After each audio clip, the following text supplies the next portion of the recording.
वहां भर्ती आएगी। और शिक्षक भर्ती पिछले कई सालों से हर 1 साल 2 साल बाद कोई ना कोई शिक्षक भर्ती first grade second grade third grade में से आ रही है। आप खुद बताओ आ रही कि नहीं आ रही? तो जरूरी थोड़ी एक बजट में चर्चा की जाए। लेकिन हम कुछ बातें, पहली बात इस बात को छोड़ दो, अभी आप देखो रेलवे की भर्ती आई हुई है, कितने लोग सीरियस तैयारी कर रहे हैं? सच में नहीं कर रहे। क्योंकि मैं कोचिंग ऑफलाइन भी चलाता हूं, मैं ऑनलाइन भी चलाता हूं, मुझे पता है कर रहे हैं कि नहीं कर रहे। ऑफलाइन मुश्किल से 100 बच्चे आए, ऑनलाइन नॉर्मल चल रहा है। इसका मतलब किसी को कोई मतलब नहीं है, सिर्फ माहौल ढर्रा पैदा कर रहे हैं, पढ़ने वाले बच्चे हैं। अभी मैं राजस्थान की ज्योग्राफी पढ़ा रहा हूं, सबके लिए जरूरी है क्योंकि अपडेट है। उसमें एवरेज व्यू जो है वो 20,000 है। 20,000 तो ये, इसके अलावा मैं इतने ही बच्चे और मान लेता हूं, 50,000 से ऊपर बच्चे राजस्थान की तैयारी नहीं कर रहे और जॉब चाहिए 15 लाख बेरोजगारों। जबकि तैयारी करने वाले रियल में इतना है। अगर आपको कोई एनालिसिस कर ले, भले कोई अध्यापक कर ले, यही बोलेगा कि 40 से 50,000 बच्चे ही सीरियस पढ़ने वाले हैं, और सच में इतने ही है। इस वीडियो पे इतने व्यू आएंगे जैसे लगेगा कि तैयारी करने वाले बहुत है, नहीं है। ऐसे वीडियो पे आते हैं व्यू, हमें पता है कि कौन सी वीडियो पे व्यू आते हैं, कौन से पे नहीं आते। एजुकेशन पढ़ाई के वीडियो पे व्यू जो आ रहे हैं वो रियल व्यू है, इतने ही बच्चे पढ़ने वाले। आप किसी भी एजुकेटर, जो भी कोई एजुकेशन डाल रहा है, अच्छे वीडियो अच्छे सब्जेक्ट डाल रहा है, कोई सब्जेक्ट कुछ पढ़ा रहा है, आप उसके व्यू देखो, मैटर पे व्यू देखना, इससे ऊपर नहीं मिलेगा। कोई 1-2 वीडियो चला जाए बात अलग है, बाकी एवरेज इससे नीचे ही रहेगा 50,000 से। सच में इतनी तैयारी करने वाले 15 से 20,000 बच्चे सीरियस पढ़ ले, उन्हीं का सिलेक्शन होना है। बाकी तो हो ना हो ये भर्तियां आएगी। अगर आप तैयारी कर रहे हो, किसकी तैयारी करूं, ध्यान रहे ये एक अंतरराष्ट्रीय प्रश्न है। इसे अंतरराष्ट्रीय प्रश्न घोषित कर दिया जाए एक बेरोजगार के लिए। हर बेरोजगार आके ये पूछता है मैं किसकी तैयारी करूं। अब डिपेंड ये कर रखा है, तू पहले तो अपने आप से पूछ कि मैं किसकी तैयारी करूं। अगर तूने 12वीं कर रखी है, तेरे पे योग्यता ओनली 12वीं है, तूने ओनली बीए कर रखी है या बीएड कर रखी है, एमए वगैरह कर रखी है, इट्स डिपेंड इस पे डिपेंड करता है। अगर तूने 12वीं और बीए कर रखी है तो तुझे कुछ नहीं सोचना बेटा, सीईटी तैयारी कर, कुछ भी नहीं सोचना है, सीईटी ओनली। क्यों? क्योंकि तू बिना सीईटी कोई पेपर दे ही नहीं सकता, और सीईटी में सब कुछ आ जाता है, सब कुछ। सर मैं ऐसा ही की कर सकूं बीए, जरूरत ही कोई नहीं, सीईटी में सब कुछ आ जाता है, बता दी। और इन्हीं, इस वीडियो बनाना तो मुझे इन्हीं के लिए था, क्योंकि सबसे बड़ी समस्या इन्हीं की, सबसे ज्यादा कंफ्यूज वर्तमान में बीएड की अम्मा व्यक्ति है, इन पे बनाना था स्पेशल। लेकिन जब बात आई तो सारी चर्चा कर ली, देखो। और आगे चर्चा नहीं होगी इसके ऊपर, आगे अपनी जो क्लासेस चल रही है वैसे ही चलेगा। एंटरटेनमेंट के लिए मैंने इंस्टा बना रखा है, वहां पे जाके बकवास वीडियो में डाल देता हूँ, 3 सेकंड के, 5 सेकंड के, 50 सेकंड। यहाँ सिर्फ पढ़ाई की वीडियो है, पढ़ाई की बातें हैं ओनली, बस। तो ये भी बातें बहुत कम करते हैं। आप बताओ कितने सालों बाद एक वीडियो बनाया है, तो कम बनाते हैं। ठीक है यार, पढ़ाई का आप पढ़ो, मैं पढ़ूं, बस ठीक है। मुझे भी नई नई चीजें पढ़ने का शौक है। मैं अभी आरएस मैन के लिए सोच रहा था, लेकिन ये मैन तो हो गई, अगली मैन से पहले कुछ आरएस मैन की समाजशास्त्र एथिक्स वगैरह पढ़ाने की सोच रहा था, लेकिन समय नहीं मिला। क्योंकि मुझे भी आदत है नई नई चीजें से, ताकि कुछ करते रहे, आपके अंदर की जो एनर्जी है उसे कहीं ना कहीं लगाते रहो। अगर आप सीमित रहे, उसी मैटर के ऊपर रहे, तो स्थायी पानी हमेशा गंदा होता है। इसीलिए अगर आप एक ही सब्जेक्ट में उसी में उलझे रहे तो वो चीजें तो याद हो गई, फिर अब आपके अंदर की एनर्जी कहाँ वेस्ट करोगे, फिर बिना मतलब उमदा काम करता फिरोगा। इससे अच्छा है कि कहीं ना कहीं उलझे रहो, कहीं ना कहीं लगे रहो, कर्म हमेशा करते रहो। यही बात यहां लागू होती। अगर आपने बीएड कर रखी है तो कुछ ना कुछ करोगे। 3 भर्तियां हैं, first grade, second grade, third grade. पहला अंतरराष्ट्रीय प्रश्न सर 1 पेपर होंगे कि 2 होंगे? अरे यार क्या फर्क पड़ता है, वही पहले में वही दूसरे में, थोड़ा बहुत कोई मैटर बदलता है। 80% मैटर सेम है, तो होने दे यार, 1 हो रहा है तो ठीक है, 2 हो रहा है तो पढ़ तो रहनी। यहां बहुत बड़ी समस्या यह है कि सर मैं फर्स्ट ग्रेड की तैयारी करूं या सेकंड ग्रेड की करूं, या कौन सी भर्ती पहले आएगी। पहली बात तो यह नहीं पता कि भर्ती कब आएगी टीचर भर्ती, और कौन सी पहले आएगी ये भी किसी को नहीं पता।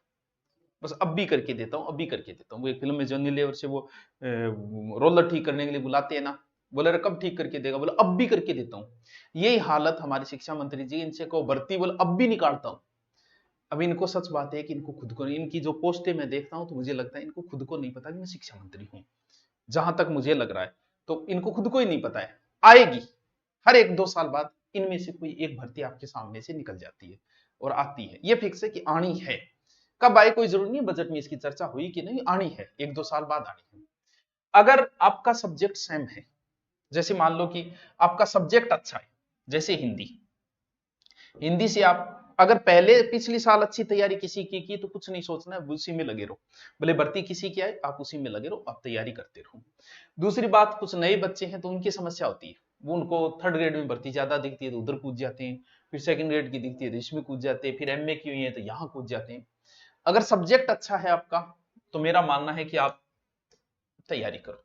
अच्छा सब्जेक्ट है, हिंदी, इंग्लिश, संस्कृत, कोई भी सब्जेक्ट हो, क्योंकि सब्जेक्ट के व्यक्ति का उच्च लेवल पे सिलेक्शन होना आसान होता है। जिसका सब्जेक्ट मजबूत है वो कॉलेज लेक्चरर आसान बन सकता है, थर्ड ग्रेड उसके लिए लगना बड़ा कठिन हो जाता है। हम कह देते हैं तेरे थर्ड ग्रेड में क्यों नहीं है, कॉलेज लेक्चरर ढूंढो। जिस व्यक्ति का सब्जेक्ट अच्छा है वो फर्स्ट ग्रेड बड़े आसानी से बन जाएगा, थर्ड ग्रेड बनना उसके लिए मुश्किल है। तो आपका सब्जेक्ट अगर अच्छा है, सब्जेक्ट में आपकी रुचि है, तो करिए आप सेकंड ग्रेड फर्स्ट ग्रेड। अगर आपका हिंदी है तो सोचना ही नहीं है, दोनों में हिंदी है, बात ही खत्म। क्या फर्स्ट ग्रेड क्या सेकंड ग्रेड, दोनों ही चल रही है मेरे तो, क्योंकि लगभग ये मान के चलो 70% सिलेबस सेम है हिंदी का, हो गया। ये क्या सोचना है इनमें, अगर फर्स्ट ग्रेड सेकंड ग्रेड का आपका सेम है तो कोई समस्या नहीं। ये थर्ड ग्रेड, अगर आप कुछ लोग, मैं माना क्योंकि हम पहले ही मैंने कहा कि हम 200 साल की उम्र लेके नहीं आए, और एक शिक्षक जो है तैयारी करते करीब 35-40 का हो जाता है, उसके बाद उसे कहीं ना कहीं माइंडली वो प्रेशर हो जाता है, परिवार को संभालना, कमाई भी करना। अगर आप अभी कहीं पे कोई काम कर रहे हो, जॉब कर रहे हो, प्राइवेट स्कूल में पढ़ा रहे हो, तो एक बार लगे रहना, उस नौकरी को मत छोड़ो। क्यों? क्योंकि जब भर्ती आएगी तब छोड़ देना। अभी आप भी पढ़ा ही रहे हो, इसका मतलब कहीं ना कहीं आपके दिमाग में है कि मैं हिंदी से सेकंड ग्रेड हूं, मैं स्कूल में भी हिंदी पढ़ा रहा हूं तो मेरे काम आएगी। तो कहीं ना कहीं अगर आप लगे रहो, क्योंकि इनका कोई भरोसा नहीं है, 1 साल 2 साल आपको घर भी संभालना है, तो अभी अगर आप कहीं जॉब कर रहे हो तो बेझिझक जॉब करते रहिए, लेकिन साथ में लगे रहिएगा, समय निकालते रहिएगा। सर क्या किसका निकाले, और कुछ नहीं कर सको तो जीके तो जरूर पढ़ते रहो, तीनों में वही रहना है। और नहीं तो राजस्थान जीके को आप रोज समय दो, 1 से 2 घंटे रोज दो, फिक्स बना लो, 1 से 2 घंटे राजस्थान जीके देना। अब भले आप किसी की तैयारी करो, भले फर्स्ट ग्रेड की कर रहे हो सेकंड ग्रेड, कोई फर्क नहीं पड़ेगा, तीनों में वही जीके आना है। इसलिए राजस्थान जीके को आप हमेशा समय दो। अगर आप सेकंड ग्रेड और थर्ड ग्रेड की कर रहे हो, फर्स्ट ग्रेड की कर रहे हो, आपका सब्जेक्ट अच्छा है, आप अपने सब्जेक्ट को 1 से 2 घंटे दो, बस कुछ नहीं करना। जब तक भर्ती नहीं आ रही आप 3 से 4 घंटे दे दो बस, बाकी आप अपना जॉब कर रहे हो जॉब करो, दुकान है तो दुकान चलाओ, स्कूल जा रहे हो तो स्कूल जाओ। अभी भर्ती, क्योंकि इस साल कोई एग्जाम नहीं होना है, ये पहले अगली साल के मध्य के बाद ही कोई एग्जाम होना है, अगर होना है तो इसका मतलब आपके पास 12 महीने आराम से पड़े। अब क्योंकि तैयारी करने, अब आप बताओ जेलर की एग्जाम डेट आ गई, पद कम आए, रोड़ो मचाए लोग, आया इतना पद आया, यहाँ जो भी जो, कोई तैयारी नहीं कर रहा है, कोई रुचि नहीं है लोगों की। पर तो भैया इतने ही आने, जिसको पढ़ना है उसको पद से फिर क्या मतलब हुआ, तैयारी करनी है करनी, ये नहीं है कि 20,000 आएंगे, बोल 20,000 में 10,000 तो लोग खरीद लिया, 10,000 बचा बम में लाग जाओ, ऐसा नहीं होगा। लगे हो तो तैयारी के लगे रहो, वरना फिर छोड़ो।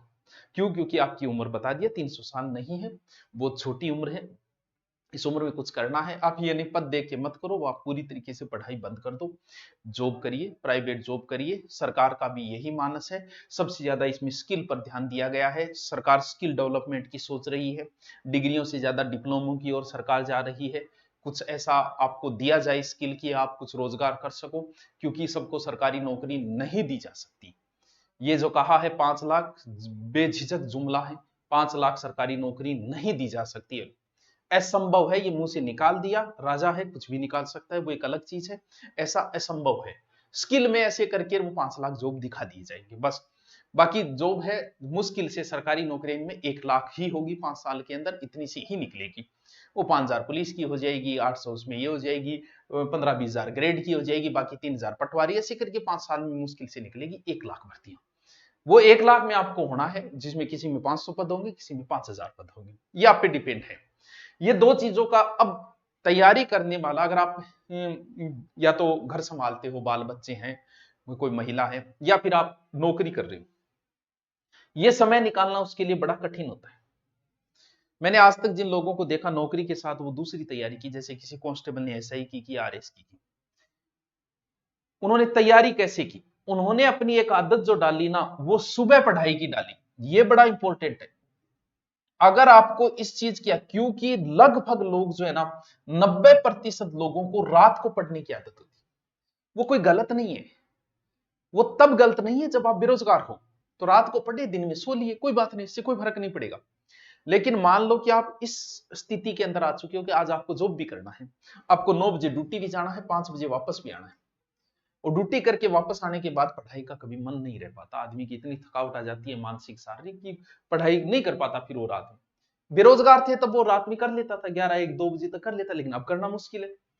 तो अगर आप कोई जॉब कर रहे हो या आप गृहिणी हो, तो आपके लिए सबसे बेहतर टाइम होता है सुबह का। अगर आपने 4 बजे या 5 बजे से लेके 7 से 8 बजे तक का अगर समय पढ़ाई का जचा लिया, तो फिर आपको कोई रोकने वाला नहीं। कुछ भी करो आप, दिन में सो, जॉब करो, लेकिन इस आदत को बनाना बड़ा कठिन है। हो सकता है मेरे मोटिवेशन से कल ही आप उठ जाओ, मत उठना। क्योंकि अगर कल ही आप उठे, थोड़ी देर बाद आप करोगे, आंखें आंखें मसलगे, मुंह धोगे, फिर वापस हो जाओगे। ऐसा असंभव होता है 4 बजे उठ के पढ़ना। इसके लिए पहले आपको अपने आप को प्रिपेयर करना होगा। कैसे? अगर सुबह कल 4, क्योंकि कुछ दिन तक पढ़ने के लिए नहीं उठना है, उठने के लिए उठना है। अगर आपको आदत नहीं है, आप जॉब कर रहे हो, अब 4 बजे की आदत बनाना चाहते हो, तो कल 4 बजे आप उठिएगा, पढ़ना नहीं है, उठिएगा, घूमिएगा, फिरिएगा, बस वापस नहीं सोना है। घूमने जाइएगा, 2 घंटे 3 घंटे घूम के आ जाइएगा, वापस नहीं सोना है। कम से कम आप 20 दिन तक इसी आदत को रखना होगा। सिर्फ आपको उठने के लिए उठना होगा, पढ़ने के लिए नहीं उठना होगा। वरना इस आदत को नहीं बना पाओगे, बरकरार रख ही नहीं पाओगे। जोश जोश में कल उठ जाओगे कि बाद में जॉब चला जाऊंगा, 4 बजे उठा। 15-20 दिन तक इस आदत को बनाने के बाद आप पढ़ना अगर शुरू करते हो, तो संभव है कि आप 4 बजे की आदत पड़ गई, उसके बाद आप दुनिया की कोई नौकरी हासिल कर सकते हो। भले कल को आप कांस्टेबल लग गए तो आप आरएस की तैयारी कर सकते हो, अगर आपने इस समय का प्रयोग कर लिया तो। सुबह की 3 घंटे की पढ़ाई और 4 से 4:30 के बराबर है। मैं नहीं कहता रात को पढ़ने वाले नहीं लगते, लगते हैं। 90% लोग रात को पढ़ने वाले वो भी लगते हैं, लेकिन वो बेरोजगारी के समय है। अगर आप जॉब कर रहे हो तो आप इस समय को कहीं ना कहीं, कोई भी महिला हो, बच्चा सुबह नहीं उठेगा 4 से 6, अगर वो 2 घंटे पढ़ लेती है, 3 घंटे अगर पढ़ लेती है, तो कोई गृहिणी हो किसी भी भर्ती को निकाल सकती है। लेकिन इसके लिए आदत डालनी पड़ेगी भाई साहब। और आदत कल ही पढ़ने के लिए मत उठ जाना, कल उठने के लिए उठ जाना। जॉब कर रहे हो तो, जॉब नहीं कर रहे हो तो आपको कोई जरूरत नहीं कि आप 4 बजे उठो, आराम से पढ़िए, रात को पढ़िए, कोई कोई बात नहीं है। जिसके अंदर ही आ जाएगी, क्योंकि गाइड सिस्टमेटिक ढंग से पूरा मैटर दे देती है। आप कोई एक गाइड रख लो, कोई एक गाइड जिसकी भाषा आसान हो, पढ़ने में आसान। सर गलतियां हुई तो हर किताब में गलतियां हैं, और हर किताब में 10 गलतियां हैं, तो के बाई आओगी कि एग्जाम आज जाएगी तो क्या फर्क पड़ोगे यार। सोमू 10% मान ले आ गया, तू 90 करिया, 80 करिया, तेरे सिलेक्शन हो जाओ। एक गाइड पढ़ लो, अगर इधर उधर भागोगे जिता दाई बीता पेट पाड़ेगी, कुछ नहीं होना है। जिन लोगों ने सिलेक्शन कम समय में लिया है, उनका एक ही रीजन रहा है जो मैंने देखा है, उन्होंने सिर्फ एक नोट्स या एक किताब ही पढ़ी हो। स्टूडेंट की आदत होती है जब किताबों से उसे प्रेम होता है, इल्ली लियो, बिल्ली लियो, वो मास्टर बताइए वही लियो, वो मास्टर बताए वही लियो, मेरे दोस्त की किताब पढ़िए बाई लियो, पढ़ा नहीं जाएगा। लेकिन स्टूडेंट को बुक से उससे प्रेम हो जाता है, गलती उसकी नहीं है। अगर आपसे मैं फिर भी कह रहा हूं आप एक किताब रट लो, एक किताब पे अगर विश्वास नहीं होता तो आपकी जो गाइड है रीट की, पिछले साल आया हुआ पेपर उस गाइड में देखो है या नहीं, 95% प्रश्न उस गाइड में मिल जाएंगे। अरे यार इतने तो लेके ही नहीं आने हैं। कोई भी उठा लो, आरएस का उठा लो, फर्स्ट एड का उठा लो, सेकंड एड का उठा लो, किसी का उठा लो, उस किताब में 95% प्रश्न मिल जाएंगे। इसलिए एक किताब को पढ़ लो कि जो आएगा यार मैं तो इसी के भरोसे हूँ, सिलेक्शन इसमें से आया तो मेरा है, वरना नहीं का सिलेक्शन हो जाएगा कम समय में। तभी तो 6 महीने पढ़ने वाले का हो जाता है, 6 साल वाला रह जाता है। रीजन ये आता है 6 साल वाले के पास किताबें बहुत होती है, चीजें वही है, किसी में एक बात ज्यादा, किसी में कम। वही बात है, मेरे से हिस्ट्री पढ़ो, किसी दूसरे टीचर से पढ़ोगे, बात वही, बस बताने का तरीका अलग होता है, हर किताब की लैंग्वेज अलग हो सकती है, बाकी बातें वही, वो बताएगा वही मैं बताऊंगा।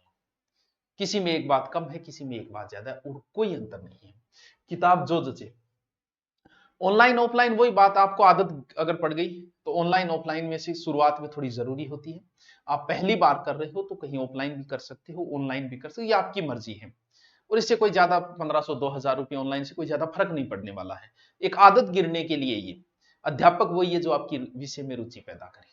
अगर आप ये सोचते हो कि मैं भी मास्टर पढ़ गया ही मास्टर बनूंगा, तो ये आपकी गलत फहमी है। किसी मास्टर के पास पढ़ने से नहीं बन सकते। मास्टर का काम है विषय में रुचि पैदा करना। मुझे इंग्लिश नहीं आई, उसका जिम्मेवार कतई मैं नहीं मानता अपने आप को, मैं मास्टर को ही मानता हूं। क्यों? क्योंकि वो मास्टर इंग्लिश के अंदर मेरी रुचि पैदा नहीं कर पाया। अगर मैं मेरे पास आप पढ़ रहे हो और आप पढ़ने के लिए आए 3 महीने के लिए, और 1 महीने में मैंने आपको रुचि पैदा कर दी इतिहास के अंदर। अगर आपकी इतिहास में रुचि पैदा हो गई मेरे कारण, तो तुम अगर पुलिस की तैयारी करने आए तो भी आप कॉलेज लेक्चरर बन सकते हो। और मैंने इतिहास कराया, 3 महीने आप पढ़े और सारे प्रश्न उसी नोट्स में से आए, तो भी आप कांस्टेबल नहीं बन सकते। क्यों? क्योंकि आपकी रुचि नहीं बनी तो कोई मतलब नहीं हुआ। ना नोट्सों से कुछ होना है, नोट्स लिख रहे रहते हो गुरुजी कराओगा, अगर गुरुजी थारी रुचि पैदा कौन कर पाया विषय में, कोई लेना देना नहीं, छोड़ देना उसको ठीक हो। और आप जहां पढ़ रहे हो और वहां विषय की रुचि पैदा हो गई और घर पे पढ़ने की इच्छा हो गई तो भी छोड़ देना, आपको कोई रोकने वाला नहीं है।